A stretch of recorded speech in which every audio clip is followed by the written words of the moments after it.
सभी मसीही भाई बहनों को यीशु के नाम में शालोम, प्रेज द लॉर्ड, जय मसीह की। यीशु द सेवियर मिनिस्ट्री और प्रभु यीशु मसीह में आपका भाई जेम्स आप सभी का इस बाइबल अध्ययन कार्यक्रम में एक बार फिर से बहुत बहुत स्वागत और परमेश्वर का धन्यवाद करते हैं। परमेश्वर का धन्यवाद है कि आज से हम कुलूसियों के नाम पौलुस प्रेरित की पत्री का अध्ययन शुरू करने जा रहे हैं और एक छोटी सी प्रार्थना के साथ आज के अध्ययन को हम शुरू करेंगे। हालेलुया, धन्यवाद पिता परमेश्वर, धन्यवाद करते हैं आपके अद्भुत रीति वाले प्रेम के लिए जो आपने अपने इकलौते पुत्र को देकर हम सभी पर प्रकट किया।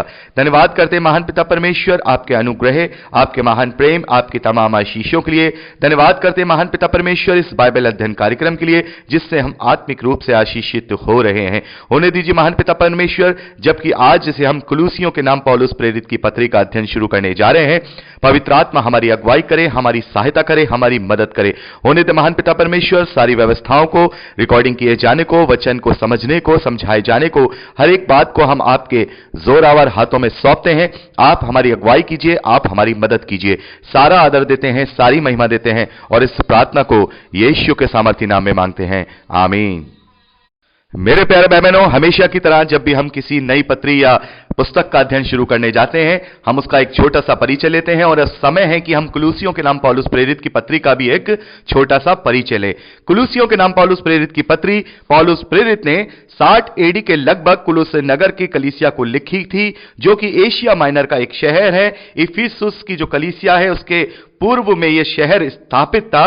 यह कलीसिया जो कुलूसियों की कलीसिया है इसे पौलुस प्रेरित के द्वारा स्थापित नहीं किया गया था, लेकिन पौलुस उन सभी कलीसियाओं के विषय में चिंता किया करते थे जहां पर गलत और झूठी शिक्षाएं फैलाई जाती थी।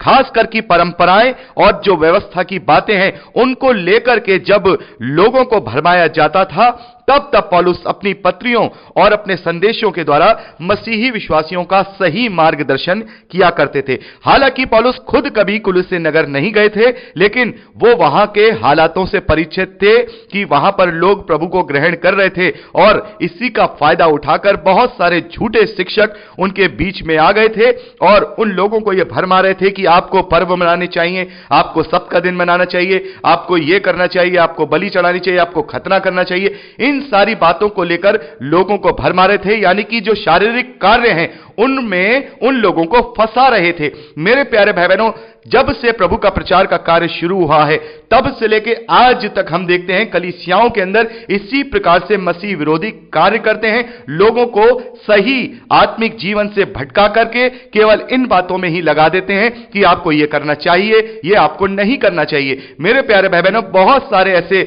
मसीही विश्वासी हैं जो मुझसे अक्सर यह सवाल करते हैं कि ब्रदर हमें यह करना चाहिए या हमें यह नहीं करना चाहिए, हमें क्या करना चाहिए, हमें क्या नहीं करना चाहिए। केवल इन्हीं बातों को लेकर के वो लोग फंसे रहते हैं क्योंकि बहुत सारे जो अगुए हैं उन लोगों को इसी प्रकार से उनकी धार्मिकता को प्रकट करने के लिए कहते हैं। लेकिन मेरे प्यारे भाई बहनों, इतना हम अध्ययन कर चुके हैं, हम ये जानते हैं कि जब हम प्रभु यीशु मसीह की शिक्षाओं को पढ़ें या फिर पौलुस की बातों को देखें, वहां पर हम देखते हैं कि सब के सब बातें जो है हमें आत्मिकता के चरित्र पर हमारा जो है बल देती हैं, ना कि शारीरिक कार्यों के विषय में। और प्रभु यीशु मसीह ने भी परंपराओं के विषय में कहा कि परंपराओं को तुम परंपराओं को पालन करते हो और परमेश्वर की आज्ञा बड़े अच्छे से टाल देते हो। और प्रभु यीशु मसीह को भी परंपराओं के पालन करने में बहुत ज्यादा उनकी प्रभु यीशु मसीह ने निंदा की थी, क्योंकि जो मनुष्य है वो इनमें ही उलझ के रह जाता है। और आज हम देखते हैं जो मसीही विश्वासी हैं वो इन्हीं बातों में उलझ के रह गए हैं। वो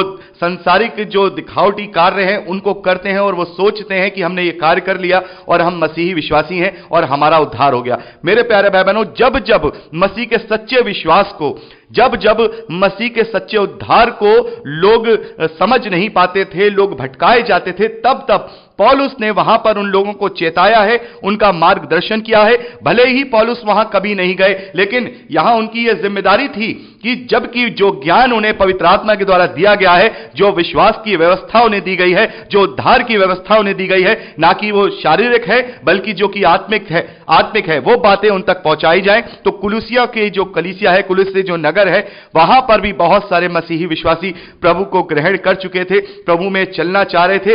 वहां पर इस प्रकार से फिर पौलुस ने उनको ये पत्री लिखी ताकि वो इन तमाम बातों से जो उलझ के रह गए हैं उनसे वो निकल पाए।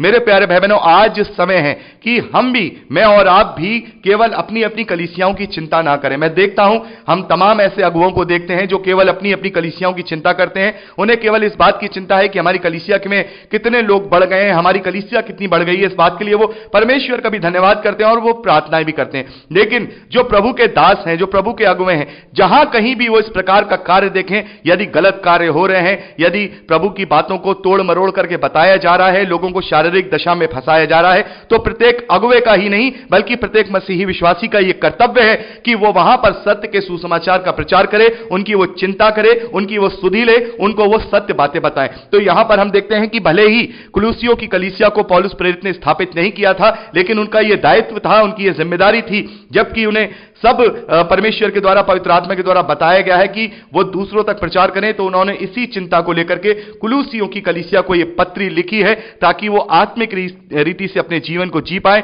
और लोग उन्हें भरमाने ना पाए। तो मेरे प्यारे भाई बहनों, ये एक छोटा सा परिचय था जो हमने कुलुसियों के नाम पौलुस प्रेरित की पत्री का लिया। अब समय है कि हम उसका अध्ययन शुरू करें और मैं चाहूंगा कि हम अगली रिकॉर्डिंग में कुलुसियों के नाम पौलुस प्रेरित की पत्री का अध्ययन शुरू करें। प्रभु आप सबको आशीष दे। Praise the Lord.